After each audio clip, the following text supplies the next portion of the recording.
I'm ready. I'm ready. Okay. Okay. Hello, everybody. Welcome to the monthly webinar we do here at Tenbound. Today, we are discussing the outsourced sales development industry overview. We just did a big survey. We've got the results hot off the presses. And even more importantly, we've got Aaron Browning with Frontspin. Aaron, how are you doing today? I'm fantastic, Dave. David, thanks for having me. See, I almost did it wrong right from the start. Thank you Yeah, for joining us, man. absolutely. Really excited to be here and super grateful to participate.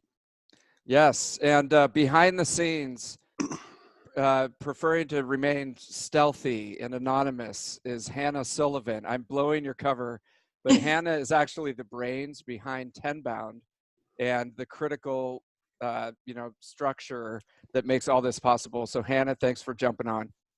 Thank you. And thank you for overstating my role just a little bit. This is what we do. So great, everyone. Thank you for jumping on. Let's dive in. Aaron, tell us about yourself.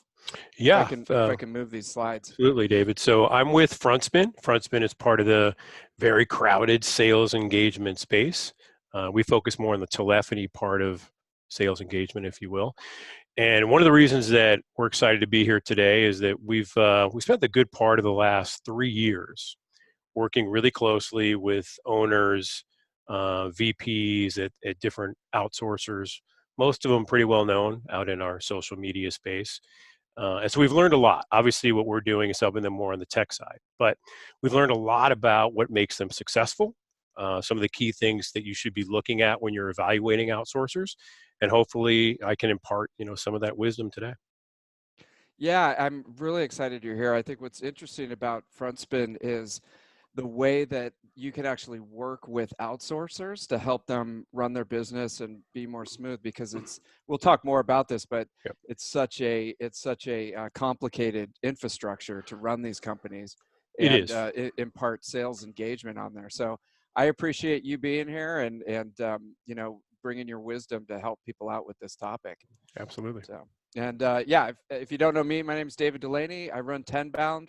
We're a research and advisory firm that focuses 100% on sales development. So we are immersed in the BDR, SDR world from a rep perspective, from a leadership perspective, trying to find out how do we run these programs better, what are the top companies doing, and how do we, integrate that information and make it useful for you.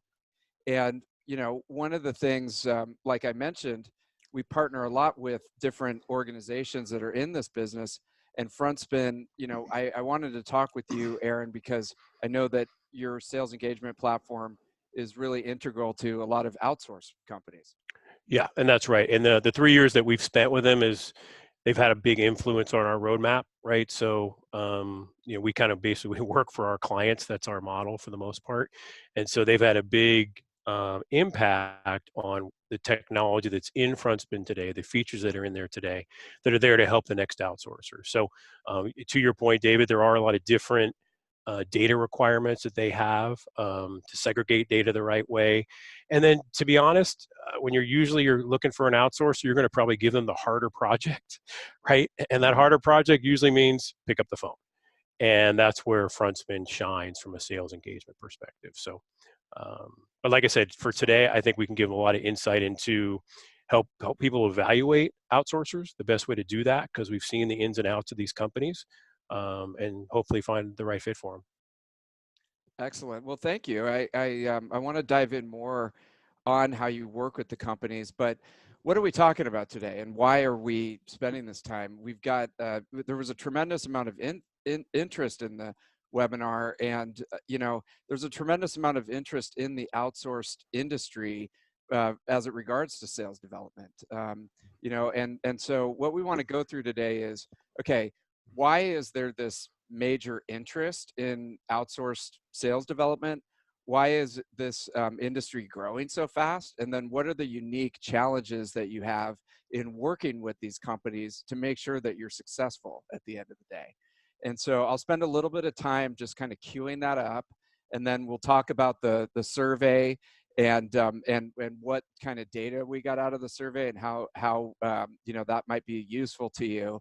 And then Aaron, I definitely want to talk about how the technology works, and what that's meant from your perspective. So let's dive in. Why are we even talking about this? Okay, so as you know, if you've been following Tenbound at all, we pulled together, it's actually been a couple years now. We're on version 5. Right now, we're working on version 5 of the sales development landscape, or the market map.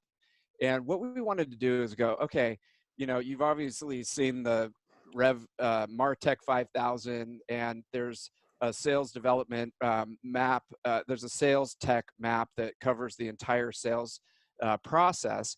But sales development is a unique function. It's really an intersection between marketing, sales, operations, and the exec team, and it deserves its own list of products and services. So we put together the market map, and what you're looking at here, as you can see, each time that we did a revision of the market map, the quadrants that kept expanding out was data. Obviously, it's like oxygen for sales development. But what we kept seeing is this explosion of outsourced SDR companies. Just every time we released it, we would get flooded with requests from different companies to list them on there. And, we started to think, what's going on here? Like, why are there so many of these companies? And, how is there such a insatiable demand for this, that there's so much supply? And you'll see when we're going to release version 5, that this quadrant has like doubled in size already. So again, a lot of interest in this, a lot of players. What the heck is going on here? Okay, so when you think about it, you can kind of break out sales development into engineered parts. So obviously, we need to build lists of people, either outbound cold lists or inbound leads. We need to reach out, make contact with them, gain a commitment, set a meeting, complete the appointment, build pipeline, and ultimately close sales. I mean, that's what we're all here for, right? Because we got to close those sales. But what we found is, obviously, at any point in the process, there's going to be choke points. So if you don't have any inbound leads, or your outbound lists are terrible, you're going to be choked there. You're not going to be able to make contact with people. If you make contact with people, but you don't have good sales skills and you can't talk to them, you can't get a commitment, right? If they don't see the value, you're not going to complete the appointment, and etc. It goes on and on. And so this is happening to some extent in every marketing and sales organization out there. I mean, that's why they pay us a lot of money. If it was totally a great process, then they wouldn't need anybody, right? It would just work by itself. That's the dream. But unfortunately, there's always choke points. So who owns those problems, right? So it's usually on the pipeline side, it's the head of marketing. On the sales side, obviously, it's the head of sales. There's different titles and things like that, but they're the ones who are up late at night, thinking about these issues. And they're thinking, their kind of thought process is, hey, holy crap, like this guy, this guy pops up a lot. Like, He's famous. He's famous here at Tenbound. He's very confused. So he's the head of marketing, head of sales. He's like, holy crap, like we need more pipeline fast. And that right there is our hypothesis on why there's such a huge demand for outsourced SDR services. Everybody at some extent has a choke point in that process, and needs more pipeline. Okay, so then the next step is like, okay, do we already have an SDR team? Like, what's going on there? Do we need to optimize? Do we need more training? Do we need to swap out the SDR leader? Unfortunately, do we need more SDRs? Like that becomes super complicated. And especially if you don't have like a rock star SDR leader who's making all these calculations, then it's still on the desk of the senior leader, right? So they're like, should we invest more in this and try to fix it?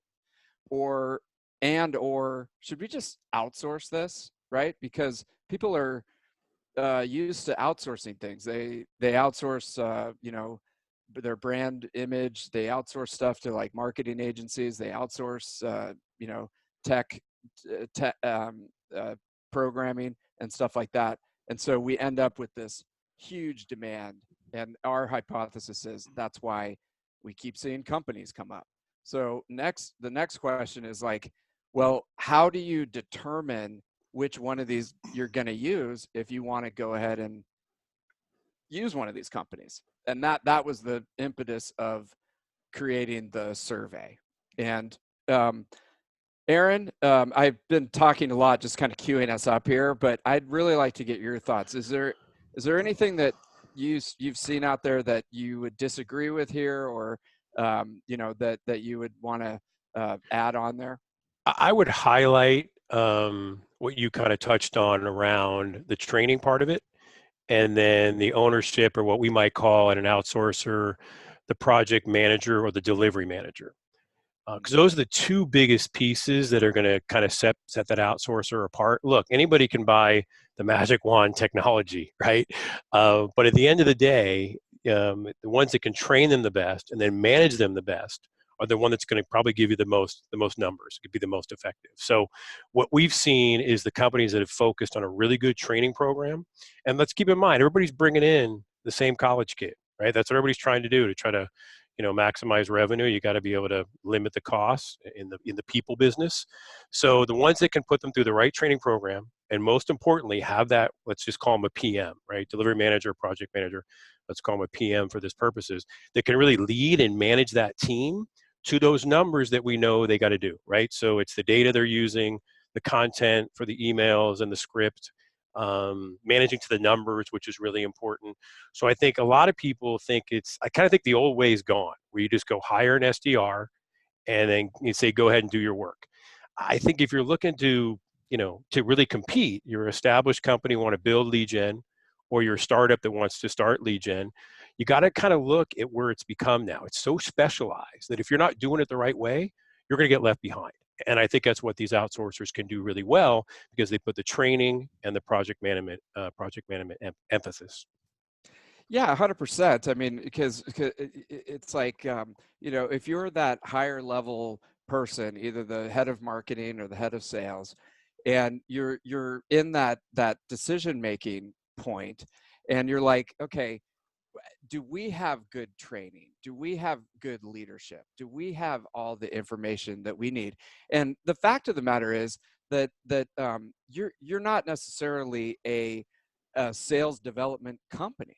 It's not like sales development is not the 100% focus of these companies. So they're like, okay, we can either invest more in our own company and make it into a highly functional sales development program, or let's just outsource it. Screw it. Like, Right. Yep. Now, I mean, that's a very simplistic decision-making process, but that's what we hear a lot out there. I mean, that's kind of the way that people are thinking. And it's like, hey, once you make that determination, like, okay, now what are you going to do? Right. Now, some of the best run companies that we've seen out there, they have a highly functional in-house sales development program, rockstar leadership, great data, great processes behind it, awesome hiring and training practices. They're firing on all cylinders, but they also hire 2 or 3 outsourced sales development companies to just, have that going also over there and create a competition. So there's no, easy, simple answer. It's very unique to the company, it seems. But in the simplest form, you can't get a little bit pregnant. You have to kind of be all in some way when it comes to lead generation now. I just think you'll be left behind if you don't either go to an expert and learn it from them and then bring it in-house, or like you said, have enough resources and investment where you can build it the right way, which means a leader, like you said, someone has to own lead generation at a company. It can't be, oh, the VP of sales once a week checks on it. It doesn't work that way anymore. You have to be all in. It's too complicated. It's too hard Yep. right now doing, especially outbound. I mean, it's a specialty. It's a very tough thing to do, and some companies just punt on it. So let's just say, hey, that CMO or that VP of sales is like, okay, we're going to look into the outsource quadrant and start talking to people. So let's see what they think about. So we went out, we got over 100 responses, mostly United States. So, at some point we'll do this globally, but mostly in the tech industry, because that's where a lot of sales development happens right now. And there were about 23 unique vendors mentioned in the report, which is interesting because we were trying to narrow down, I mean, who are even the top players in this? And so we did get some feedback there as well. So from that, when they sit down to start thinking about this, what was surprising is that cost was one of the top factors. It was the top factor in making the decision. So, people are looking at this from a budget perspective of like, okay, it's almost like the chicken or the egg. Like I need more sales, but I can't spend a lot on this. It's like, how do I budget this correctly so that we can start to generate some sales and then come in and backfeed and maybe hire some more people or hire another company. So that people are really looking at cost, and then they're really looking at reputation. It's like, did they hear about this company from a friend? Do they have good reviews online? Is this a legit company? And potentially, did they hear about it from one of their friends? So, it's something to think about. Like, those are top of mind. They're measuring their success on revenue. So again, it's like, can I spend as little as possible on this, Right. but generate the most possible revenue out the back end? And, I think that's just human nature. But overall, the satisfaction rate on a 5 score with over 100 people is a little bit above a 3 out of 5, where 5 is like, I'm highly satisfied with the service that I got from the outsourcers. So there's definitely still some work to do on delivery. And Aaron, to your point, what you see out there is the great ones have a strong project manager that works with your company to make sure that it works, and extensive training, coaching, mentorship to make sure that they get it right. Yeah, and I know everybody wants, like you said, to get everything at the best cost with the best results. But I mean, I would hope as people do this, they would try to look at, I mean, reputation and referral is everything in their business, right? Because it is hard. I mean, this is really hard. Lead generation, sales over the phone, you name it, it's a tough job to do. So people that have the right mix of the culture, the leadership, the right project managers in place, and the right training, honestly, they're worth paying for. Now I can't speak to everybody's budget, but I think that would be something to try to kind of keep dropping down to make sure you're getting the leads that you want.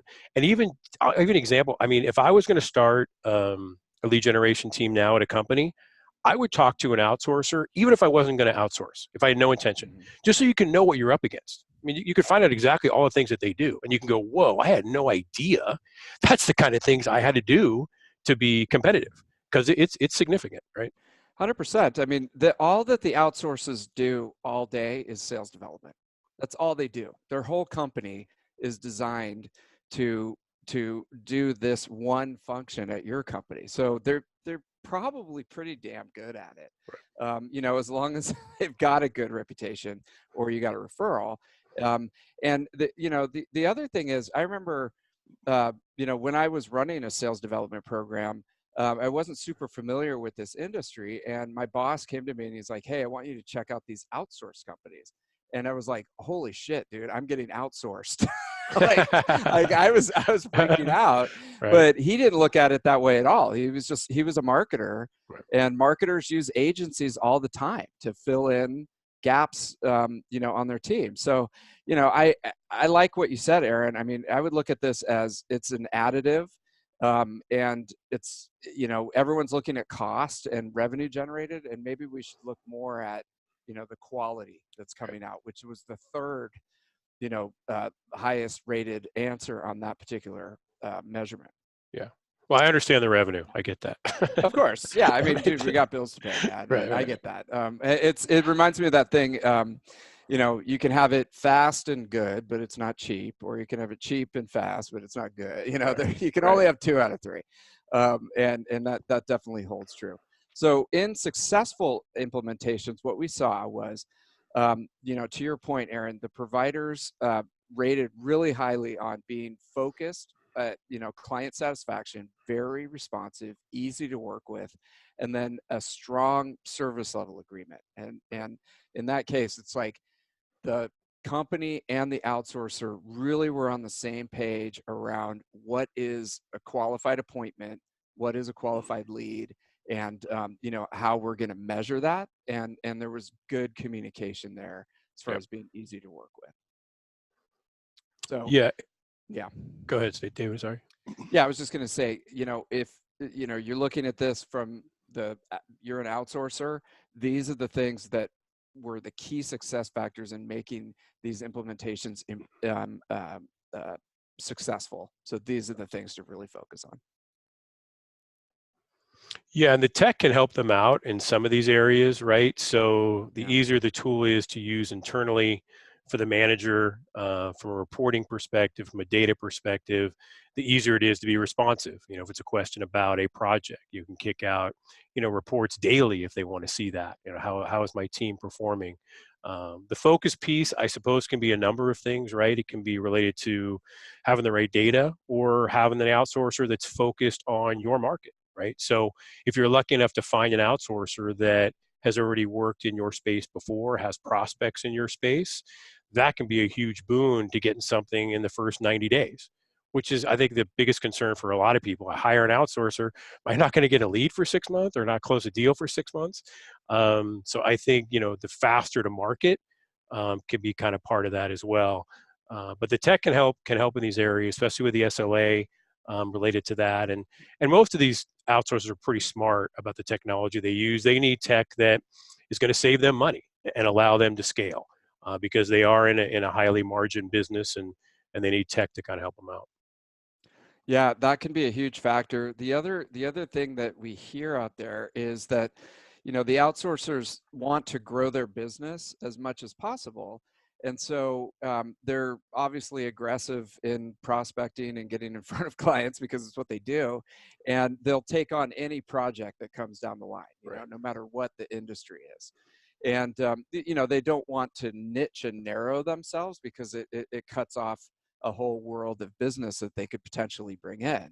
But to Aaron's point, I mean, I think that doing your due diligence and making sure that they have expertise in your industry and could speak the language and, you know, have that vocabulary already built in would be a huge advantage, because then you might be able to cut off 2 or 3 months of a learning curve, Right. and get to a result faster. So failure points. Okay, listen up. I mean, this is really important. And especially if you're working with one of these firms, if you're starting to see these red flags, you know, in the first couple months, you got to have some frank conversations and get ahead of it. So number one, you know, failure point, poor communication.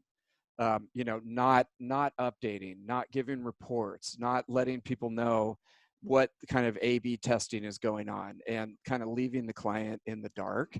You know, it's killer. And so if you start to see that happening, get out in front of it as soon as you can. Getting it back to the SLA, I mean, quality control. Like you don't want appointments set up or leads sent over that aren't you know, up to what you need and what you've agreed upon in the SLA.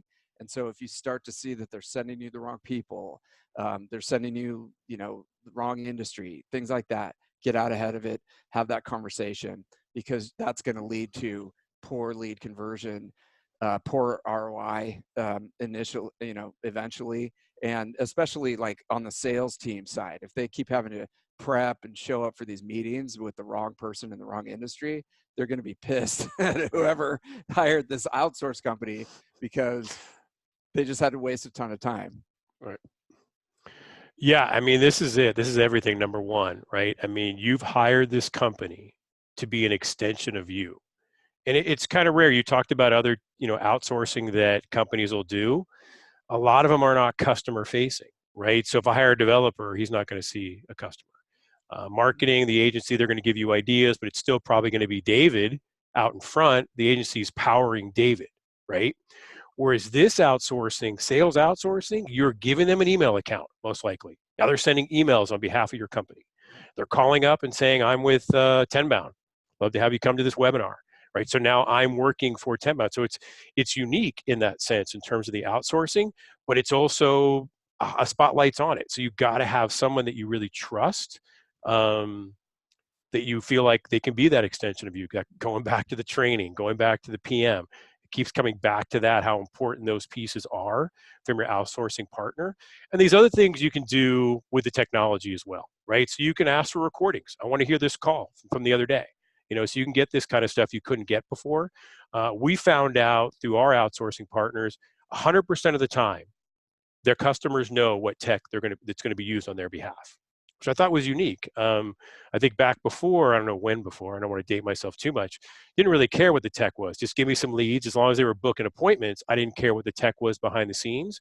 Now people want to know. And some of the outsourcers actually use it to help them sell their service, because some of the things that they get out of the tech are really are great, right? Like real-time reporting, live recording, live listen, whisper bards, that kind of stuff. Those are things that some of the customers want to actually be involved in. They want to listen to calls live. They want to listen to recordings. So all that's there that you can certainly ask that when you're in this evaluation process with the outsourcers. Yeah, it's amazing. I mean, the reporting and being involved, it's almost like you're meshing your own sales development program with the sales development program being executed by the outsourcer. And, you'd eliminate a lot of these key failure points, especially with the communication. Right. So it's interesting. I mean, it's about time that someone built a sales engagement platform, like Frontspin that can actually facilitate this for the outsource industry. So it's good timing. Yeah, you bring up a really good point, David, about how you're interacting. And it is you are working with the outsourcer, because you may know better how your clients want to respond. Maybe you already know your prospects are more likely to pick up the phone, or maybe they're more likely to respond to an email or a text or whatever it is. So the outsourcers have access to every channel, LinkedIn, you name it, right? But it's up to you to kind of work with them and say, look, they may respond better here. They respond better on the phone, but you get to kind of work with them on that. Because there's no channel they won't have. 100%. And another key point from the communication side is that you have to, as the client, you got to set up the outsourcer for success. You can't just be like, dude, screw sales development. Like, you guys just do it. Like, I don't even want to deal with this anymore. Right. Because if you have that attitude, you're not giving them the scripts, the training, the vocabulary that they need, and Yep. staying on top of the project. If you just move on to another thing on your to-do list, the outsource company is going to be flailing around and doing their best, but they don't have the communication back from you. So Right. you've got to really take ownership of that project. So it's good. So real quick on payment structures, we were curious. There's a lot of different payment structures, but there were kind of the big four that came out, and it just kind of depends on if you're, Aaron, you gave the example, if you're calling to fill up a webinar, if you're calling to fill up an event, you just need to talk to as many people as possible. Or it's more of an enterprise sale where you're going to only pay if they have a qualified appointment, or only pay for qualified pipeline that closes. We see that as well. And then something that's becoming more common is just a monthly retainer. You have a dedicated resource and you pay each month. And as long as you're happy with the number of dials and the leads and the pipeline, they're happy too. And it can go on month after month. So those are the common structures that we see out there. Really just depends on what's best for your particular situation. And, again, cost is the top issue on buyers' mind. And so this conversation is going to happen pretty frequently. Wanted to mention one other quick thing, Aaron, that there's some companies out there that do sort of a hybrid of recruiting with outsourcing. And what they'll do is, they'll dedicate a resource to you, and it's your BDR, SDR, or who's working on your behalf. And if you like everything's working out great, you can go ahead and hire them. Yep. Yeah, that's did I freeze up? You can see me? Then there's also a map. Yeah, can you hear me? Yeah, go ahead. You were freezing up. Might be my side. Go ahead. Apologies. Okay. Yeah, no worries. I was just going to say there's a whole dedicated quadrant on the market map to companies that, will train SDRs for an internal position, and you can end up hiring them after a test drive. So different structures out there. And Aaron, any surprises here or anything that you see? No, we see number 4 quite a bit. I think there's been more growing on number 2. You'll see a lot of outsourcers will have actually a sister company. They'll actually break that as a separate entity because it's so different on how they bill. So they kind of try to keep it separate. Then to your last point, yeah, and personally, I kind of like that model where it's kind of this train to hire, right? So the outsourcer is going to do the training. The management, I think the probation period can be 3 months, can be 6 months, where they're essentially working on your behalf, right? Just like they would. And then if you like it, you like that individual, and it's a good marriage, so to speak, you can now hire them. Now you've got a great start to your own internal biz development team. So I think it's a way to really utilize the outsourcer like we've been talking about. The theme here has been training and project management. And then once you have that person up, if it works, it just all makes sense, the numbers are working, you bring them over. I like that model. Yeah, it's interesting because I thought about this recently. It's the key word, I think, moving forward for sales development is an expertise in project management, because you're really at the intersection of like 3 different departments, and you got to make sure that the trains are running on time and everything's organized and you're firing on all cylinders. And that includes interfacing, with an outsourcer if you have one, or working with this particular individual and then eventually bringing them on board. Yeah. So those are some of the different ones. We're going to just wrap up here with our quick recommendations. And then I've got a few questions that have come in over the wire. Thanks everybody for your participation on that. So we definitely, what we see is, okay, cost is a huge issue, but you want to investigate this. It's almost like you're interviewing a person to be on your sales development team. You want to talk to the principals. You want to see the history, see the relevant case studies for your industry, and make sure that it's a good fit. And their project management and training is super strong. Even if you have to, talk to some people and do back channel, due diligence and get the real story about this company, because you want to make sure that it's a good fit. The reporting's got to be there. That communication is critical. It's a key failure point. So if the communication's not on point, you got to make sure that it happens. And then you got to make sure, when we were talking about pricing, Aaron, that the total cost of the campaign. Yep. And you're not getting in over your head on it, because you might be spending more than you actually think if they're starting to really fire on all cylinders. Have you seen that one, Aaron, in your experience? You can. I mean, you talked about how many people are coming into the space. There's no barrier to entry, right? So someone could put up a shingle tomorrow with a rep or 2 from home, and you got to make sure you do your homework there, and you know what the bottom line is. It is. And just getting back to like why we're even talking about this, we saw that explosion of service providers here on the outsource side. And it's like, how do we even make sense of all this? Like, where do we begin with figuring out this quadrant and figuring out, what's the best one for me? So I think, being really it's almost like a job interview, right? And making sure that you got the communication on point, the total cost of the campaign makes sense, and the tech stack and the project management is right. Then you can narrow it down there. So great. So with that, Hannah, did any questions come in, or I saw the chat box light up a few times. Yeah. One question with a caveat, kind of off topic. Okay. I've been Love having those. issues with getting our SDRs in on product demonstrations. The AEs, closers in our organization feel as if they need to be dialing and smiling. I would want them in on every product demonstration. Thoughts on how to go about this? Yeah, I mean, it's interesting. You know, that's not a very collaborative environment, really. But I get what they're saying, because like if you go back to reverse engineering the whole sales development process, like the AEs want to get the output of all the different things that go into creating the appointment. They're just sitting there going, dude, I want more appointments, man. Go back and go get me some more appointments. Don't sit here and listen to all this.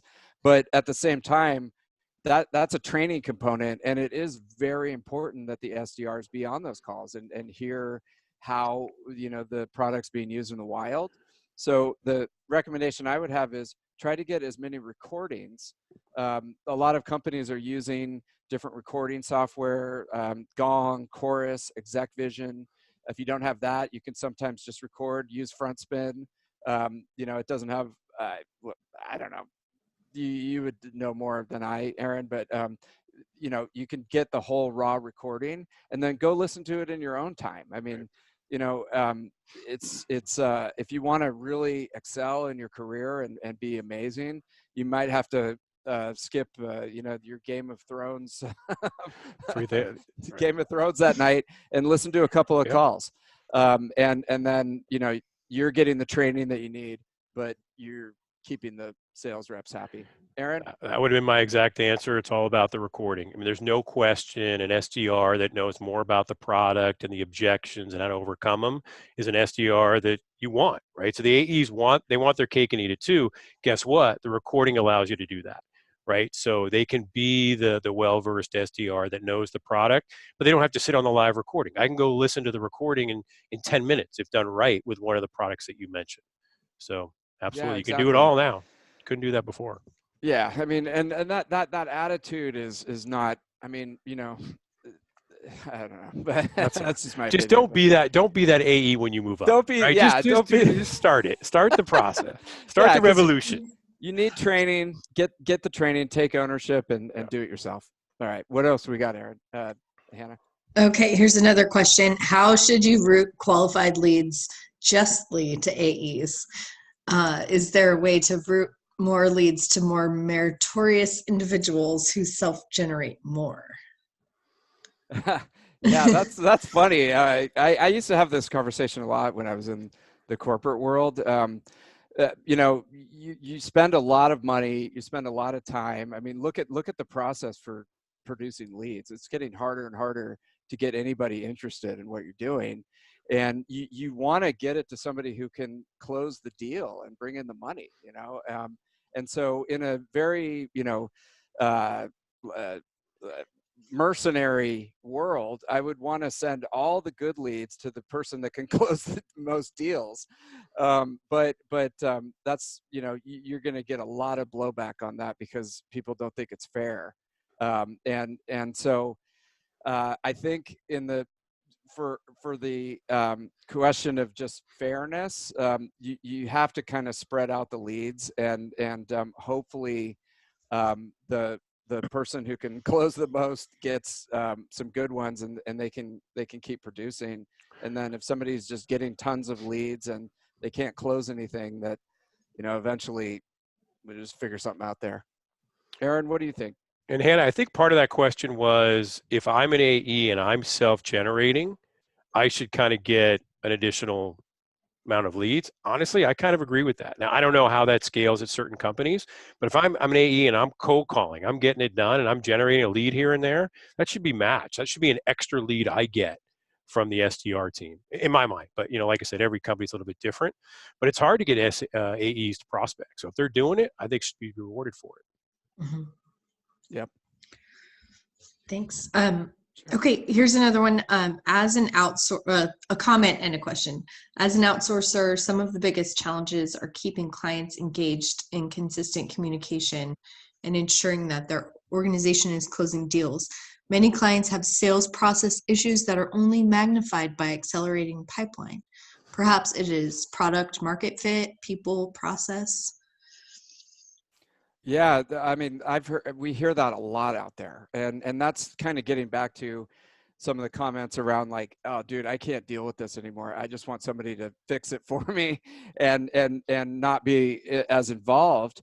And then when you do get the appointments, that your sales process is not good, or you don't have a great product market fit, so you're just going to waste the appointments anyways.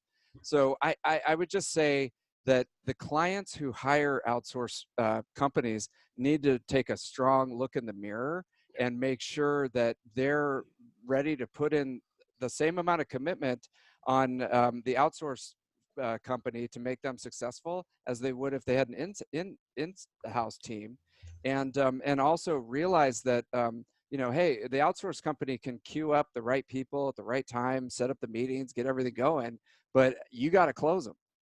And if you don't have product market fit, or you don't have any sales training, or you got all kinds of issues on your sales team, then you're probably wasting a lot of time and money here. Yeah, what a crying shame, right? You as an outsourcer tee up these great leads and they can't close them, right? And then how do you have that conversation that turns into an argument, which is the last thing you want?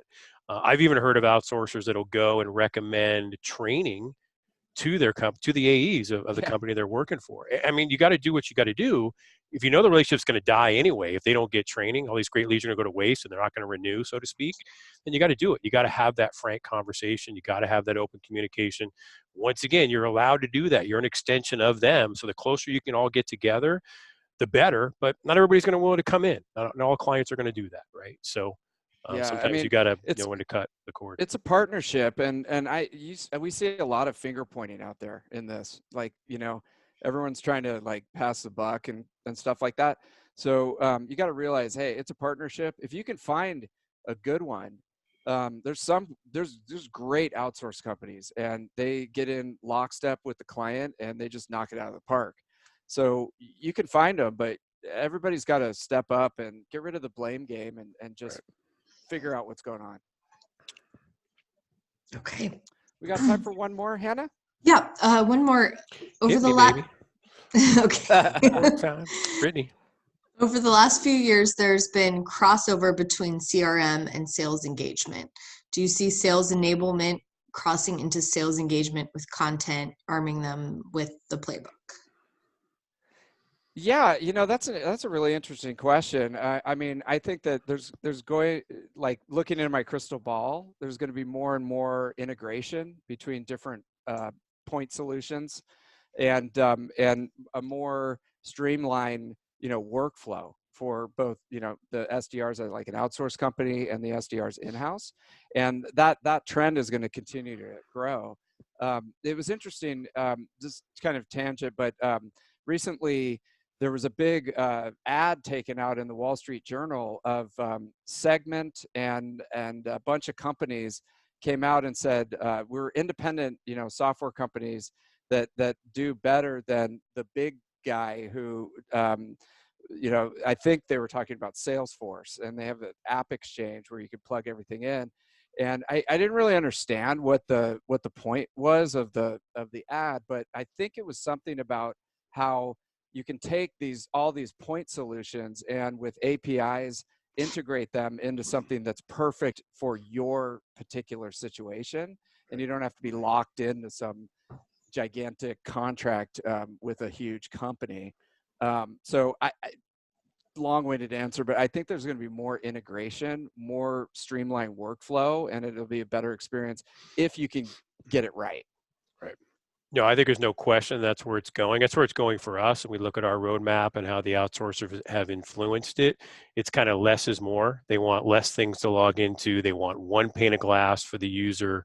They want a manager who can quickly move from campaign to campaign and switch the data, and then just have it presented to the user to quickly go after it. And so for us, we're going to continue to kind of build out all those things that you mentioned, right? From CRM to ERP. I mean, that's kind of where we see this going, is to have it in one solution, because less tech means less cost, less to manage. And now outsourcers can focus on what they do best, which is people. 100%. I mean, I think just, again, crystal ball, but you know, with technology, it's like as simple as possible and as close to the workflow. You look at Google. Google is a white screen with a box, Yeah. you know, or I won't say the name, but there's a thing from Amazon on my desk right now. When I say her name, she responds, and then I can get some information. It's dead simple for Right. idiots like Yep. me. And I think, you know, B2B's got to go there too. So that's the trend we're going to see with Sales this. has to. That's what we do. We are simple people. We're a simple profile. I'm this person, so don't worry. I'm making fun of myself. And if it's not easy and fun to use, I'm out, right? I don't need something complicated. So yeah, no question. 100%.